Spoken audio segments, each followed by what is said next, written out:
what we've really come to understand is it's the hand action that actually drives. If you have good hands, you know what to do with your hands. So much works back into the body, and the golfer they're empowered when they know how to use their hands properly. Gentlemen? It's much better to have compression than depression. Yeah. Yeah, so basically the magic's in your hands. It's the way you use your hands from the very beginning of the start of the swing all the way through transition and down through the impact zone. But it's nice to know that impact and address are totally different with the hands. So you start off, if I got the tennis racket here, which equals the club face, if my left hand is working really well in the downswing and I'm releasing, I'm not holding on and pulling and trying to chicken wing out of it or flipping it. But if I'm throwing A to B, as I come into the golf ball, through the impact zone, you can see that there's a forward lean of the shaft, and the racket face, which equals the club face, it can't do anything except hit the ball with a square impact. It's not going to flip on you.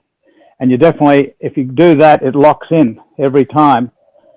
So that left hand action is really important. And that's a release or a thumbs down. And it's these last three fingers really curl. They feel that curling action. And you watch, you know what, Dustin Johnson or Tiger Woods, all the guys that are making that compression on the ball with an orthodox, I'm talking with an orthodox grip, they'll come in this way.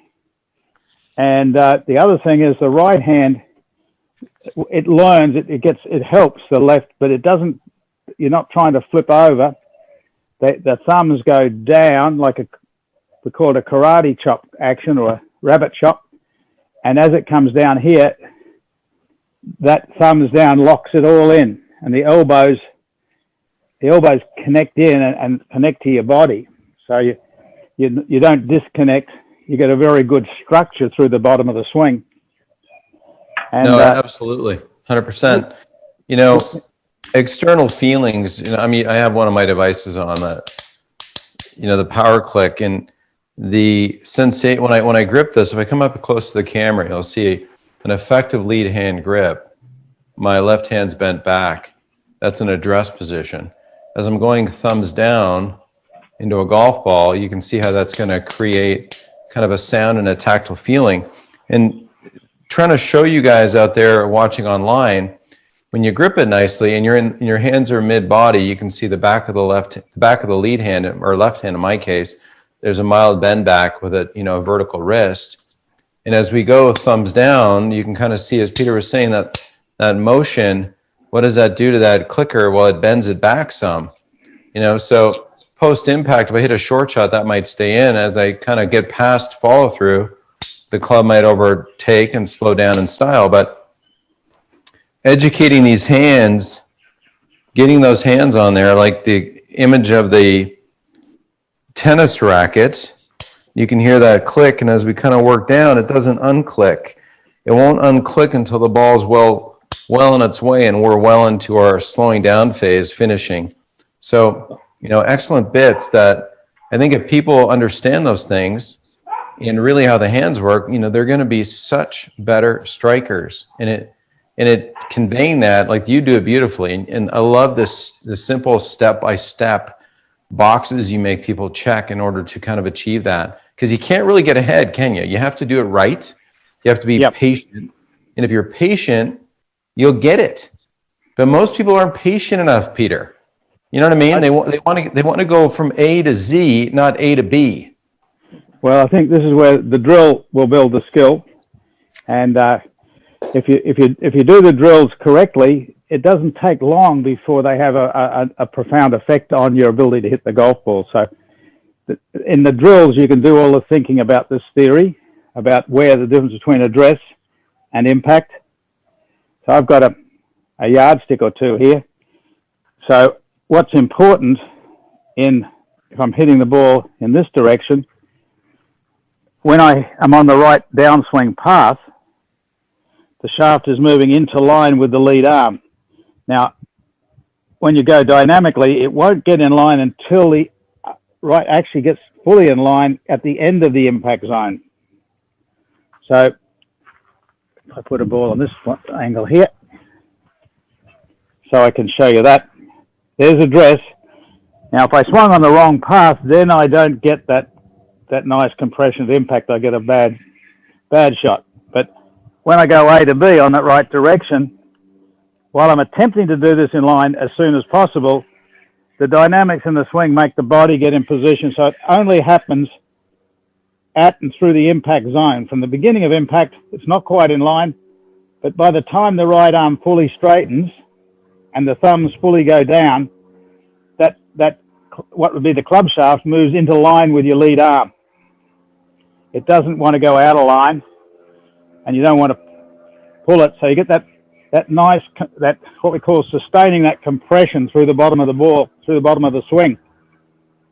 And when you get that full arm straight, because they lock in, the body has to really accommodate and work with the hands and arms to give you that structure. Would you like to hit a couple of short shots there, Martin? Yeah, no, I'd love to. I'd love to. You know, I'm going to have to send you a couple of junior hockey sticks, because I think you need a couple of these down in Australia, just because it would warm my heart to see you do that with a junior hockey stick. And Jackson's outgrowing those, so I have a few for the academy. I love it. So hitting these little shots. So this is kind of a mid-body hand location. Now, so this little cornerstone behavior, as we kind of create radius and we create our little tap, as I'm kind of pushing through to these little shots, that little cornerstone strike to both arms straight, thumbs down. This is an awareness that, again, if people are patient and they go step by step, and I'm not talking a long time, and I got to be honest, Peter, there's no better time for people that really question whether their hands are educated. I mean, I know you're coming out of lockdown where you live. Guess what? Where we live, we're going more into lockdown. Okay, many states are locking down again for a period of time.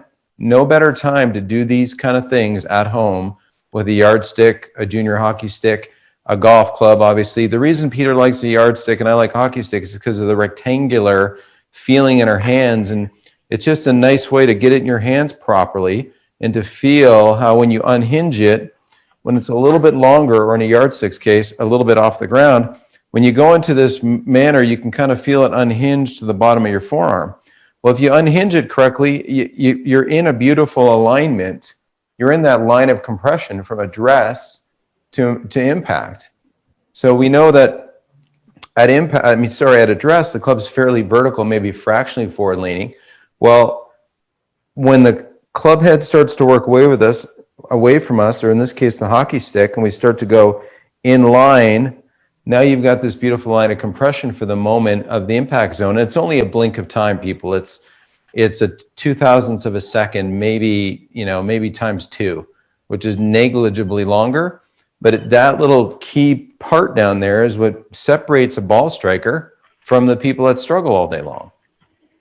Yeah, that's great. I'd like to share a little drill that I do. I always ask people, do they have a 1-iron? You know. Yeah. And most people say, what's that? Because they're not around these days. But I've got my 4-iron out. Instead of a pitching wedge or a wedge or a lofted club, with a 4-iron, I've got the club pretty flat, so I can really feel the ball staying on the club face better. I don't slice under it. So this little drill is a great one to start with, just to build what I call the impact zone. So you start with the hands middle body. Always get yourself set up right first. Don't start in the wrong alignment or bad structure. Good balance. Now, this is a 4-iron, so there's address. The shaft starts pretty well in the middle, opposite, pointing at my belt buckle. Now, when I go to impact, so I just go down to that position, and now what I want to do, the club face actually opens just a little bit when I do that. But as I go through the ball, the right arm straightening and the thumbs going down and the left wrist, I can actually push the ball along with the club. If you're doing it right, then the ball can almost stay. I know in field hockey, they teach you to be able to control the ball with the stick. Well, if we learn that with the golf club, we can do this. We can get the same sort of control. So here it is down this way. Address, beginning of impact. Now, to make that ball roll straight, that club face didn't stay at right angles to the target line. It actually had to have what we call a constant rate of closure, so that when I get through the ball, the club face is not facing to the hole. It's actually going around. So and then once you got that confidence, it'll stop the slice. You see. And yeah, beautiful.